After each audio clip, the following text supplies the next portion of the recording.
नमस्कार दोस्तों, मैं स्मित मिश्रा स्वागत करता हूं एक बार फिर से आप सभी का एमजेटी एजुकेशन में। क्या ट्रंप की हत्या का प्रयास था और उसके बदले में ट्रंप के करीबी चले गए? ट्रंप के करीबी की डेथ हो चुकी है और वो भी मिस्टीरियस तरीके से।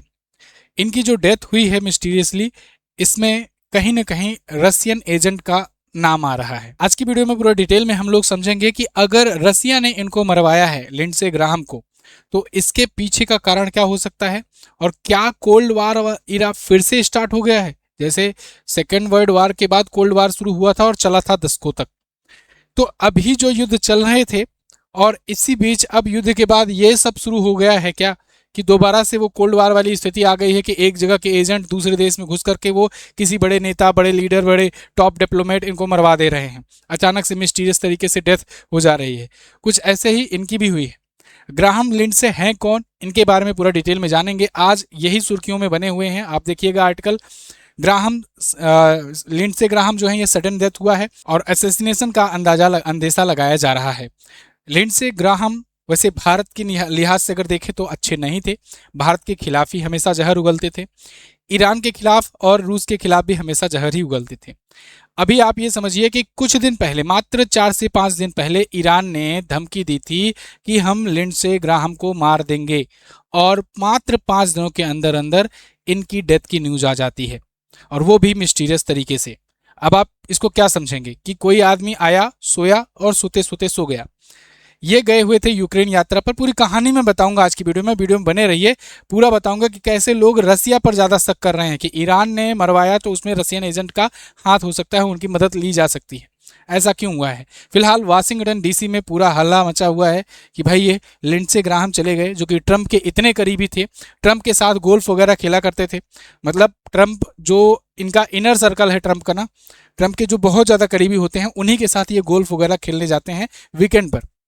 आप अक्सर सुनते होंगे कि वीकेंड पर ये कोई न कोई बेतुका बयान देकर के निकल लेते हैं, 2 दिनों तक मौज काटते हैं, जाकर गोल्फ वगैरह खेलते हैं, फिर आते हैं। तब तक शेयर मार्केट ऊपर नीचे हुआ रहता है इनके बयानों की वजह से, ट्रंप के।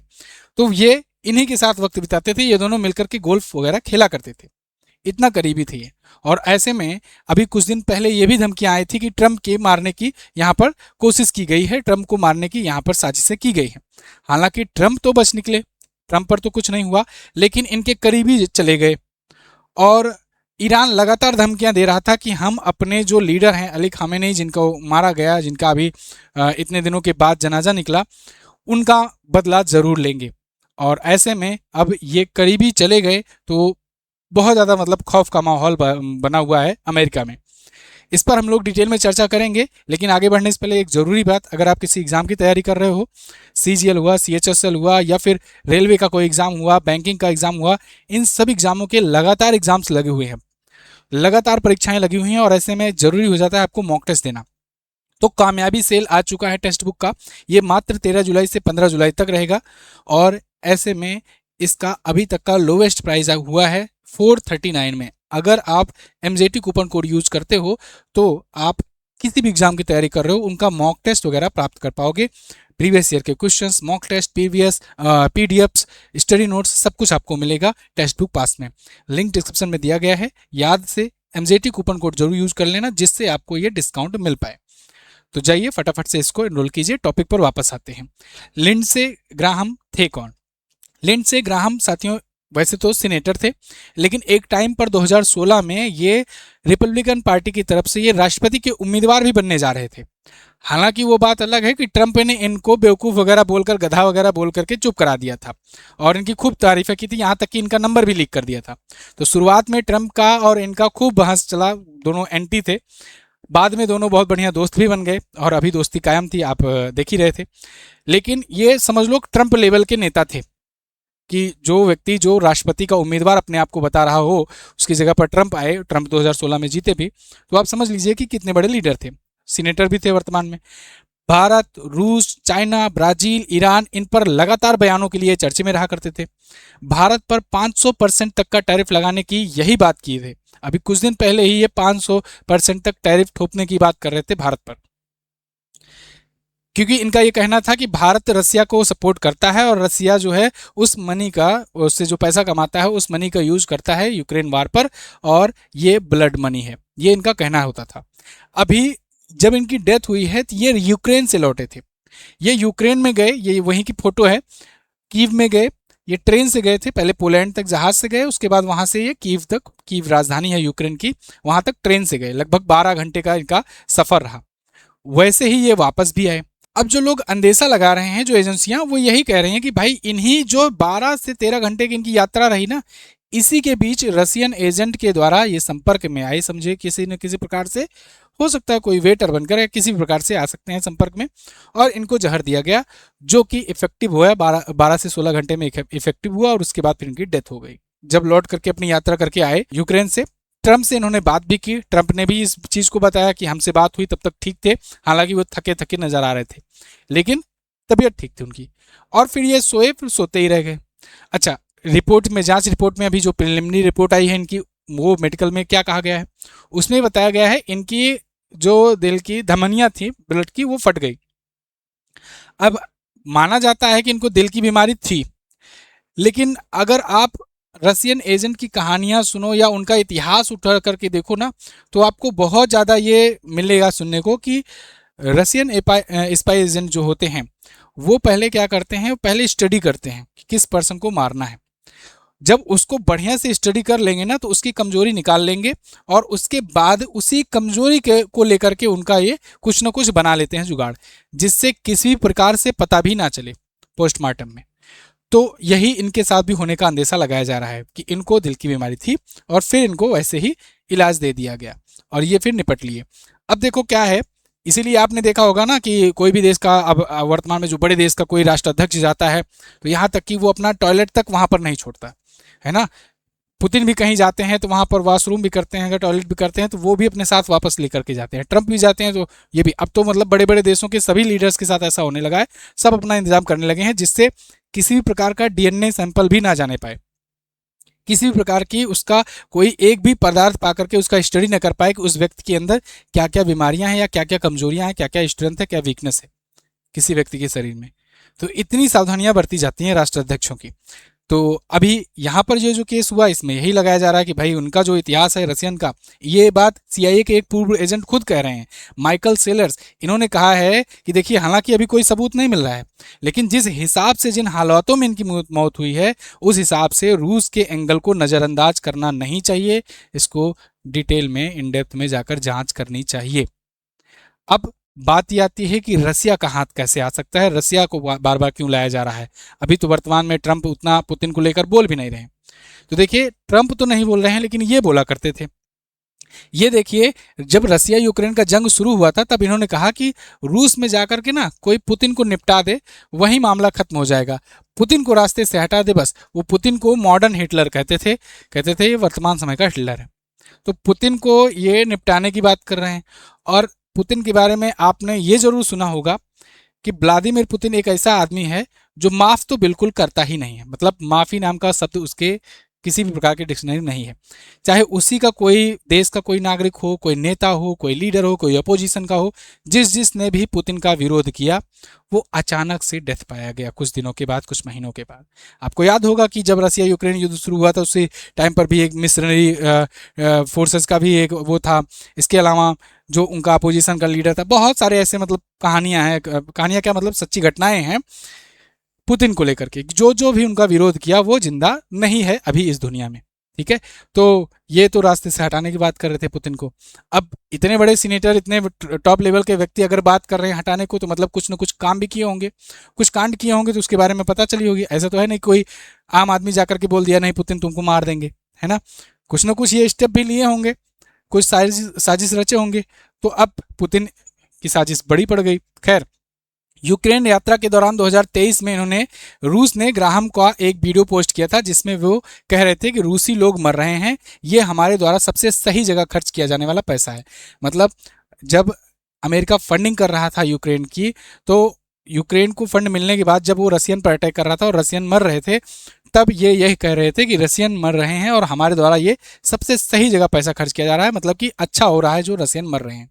तो ये रूस ने वीडियो पोस्ट करके बताया था कि देखो, ये आम नागरिकों की जो डेथ हो रही है इसको लेकर के अमेरिकी हंस रहे हैं, है ना। मतलब वार में, युद्ध में ये होना चाहिए कि चलो सैनिक से सैनिक लड़ाई हो रही है तो सैनिक से सैनिक के बीच में होना चाहिए ना। आम लोगों के मरने पर ऐसा कहना, मतलब आप तुम देश के नागरिकों से दुश्मनी रखते हो। खैर, ग्राहम यूक्रेन को दिए गए जा रहे मदद के बारे में बता रहे थे। इसके बाद रूस ने ग्राहम को वांटेड लिस्ट में डाल दिया था। अब ये रूस के वांटेड लिस्ट में भी थे। अब देखते जाओ यही सब।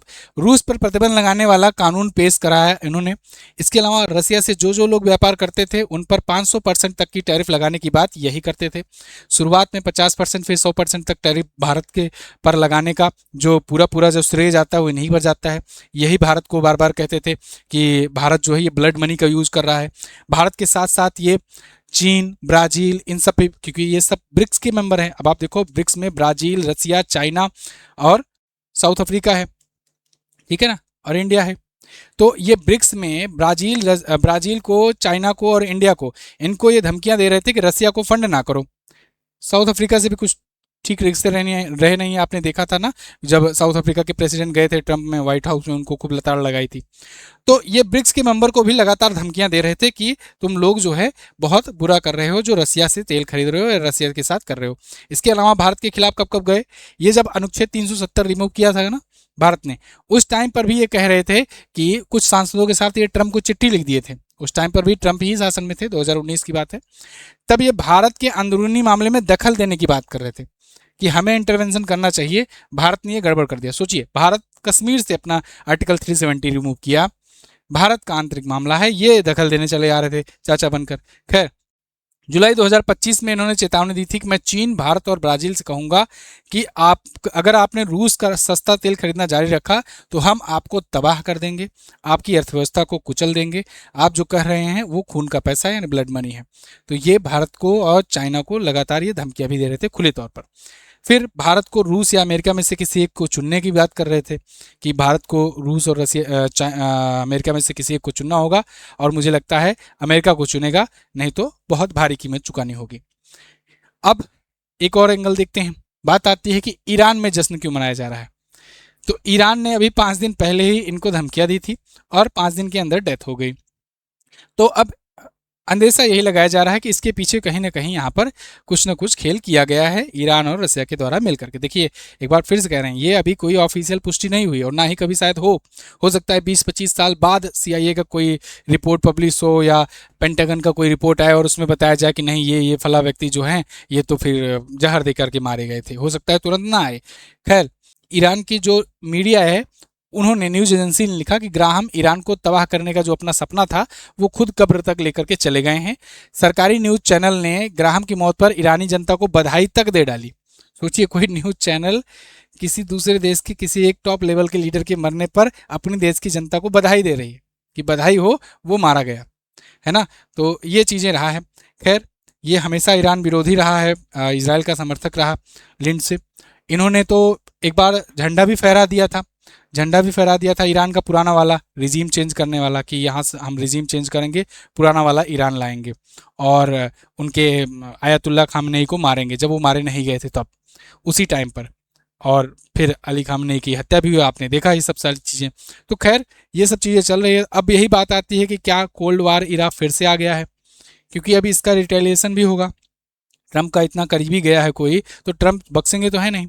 अच्छा, इसी बीच ईरान और अमेरिका का युद्ध फिर से स्टार्ट हो गया है। ईरान और अमेरिका जो है एक बार फिर से युद्ध में शुरू हो गए हैं। दोनों पर एक दूसरे से हॉर्मुज स्ट्रेट को लेकर के मिसाइल की बमबारियां चल रही हैं। इसी बीच ट्रंप का एक बयान आता है कि हम हॉर्मुज स्ट्रेट को फिर से कब्जा कर लिए हैं और अब इसे फ्री करेंगे। अब ये अभी ताज़ा आज की आर्टिकल इन्होंने लिख करके, मतलब पोस्ट किया है ट्विटर पर अपने, ठीक है। Hormuz strait is open and will remain open with और विदाउट ईरान, चाहे ईरान की मदद से चाहे ईरान के बजाय हम इसे ओपन रखेंगे। इन्होंने कहा कि the guardian of the Hormuz straight अब जाना जाएगा USA। आज से हम USA के गार्जियन ऑफ द गैलेक्सी, जैसे होता नहीं, ये मार्वल की फिल्म आती है, ऐसे ही guardian of the Hormuz strait ये जाने जाएंगे, अमेरिका को कह रहे हैं। इसके अलावा ये क्या खेल कर रहे हैं, ये कह रहे हैं कि हम 20% तक का टैरिफ भी लेंगे। उन कार्गो से जो कार्गो यहाँ से गुजर रहे होंगे, हॉर्मुज स्ट्रेट से जो कार्गो जाएंगे उनसे 20% कर लेंगे। अगर वो ईरानियन नहीं है तो, ईरानियन होंगे तो उनको जाने नहीं देंगे। और कोई देश का, जैसे रसिया का, जैसे मान लो इंडिया का, चाइना का, यार बाकी देश का, तो उनसे 20% का यहाँ पर टैक्स भी वसूलेंगे। तो कुल मिलाकर जो उनका पहला मकसद था पुराना, वही मकसद पे फिर से आ गए हैं, फिर से दोनों ब्लॉक लगा दिए हैं। अब ईरान कह रहा है कि तुम ब्लॉक लगाओगे तो हम फिर से माइंस बिछाएंगे, और ईरान यहाँ पर फिर से अपना ब्लॉक करना शुरू कर दिया। यानी कि अली खामनेई के ये जो अंतिम यात्रा इतनी दिन से रोकी गई थी, ये होने के बाद फिर से स्थिति जस की तस आ गई है, फिर से वही सिचुएशन आ गई है, फिर से हॉर्मुज स्ट्रेट ब्लॉक हो गया है, फिर से अब क्रूड ऑयल के प्राइसेस महंगे होने लगेंगे, फिर से सारी चीज़ें वही होने लगेंगी जो एक महीने पहले हो रही थी। तो कुल मिलाकर के जहाँ से निकले थे वहीं पर घूम फिर करके फिर आ गए हैं। आगे जो कोई भी अपडेट आएगी मैं आपको बताऊंगा। चैनल को सब्सक्राइब करके रखिए। वीडियो कैसी लगी है आप कमेंट करके जरूर बताइए। मिलते हैं अगली वीडियो में। और हाँ, टेक्स्ट बुक का पास लेना मत भूलना, लिंक डिस्क्रिप्शन में दिया गया है। Thank you so much. जय हिंद, वंदे मातरम।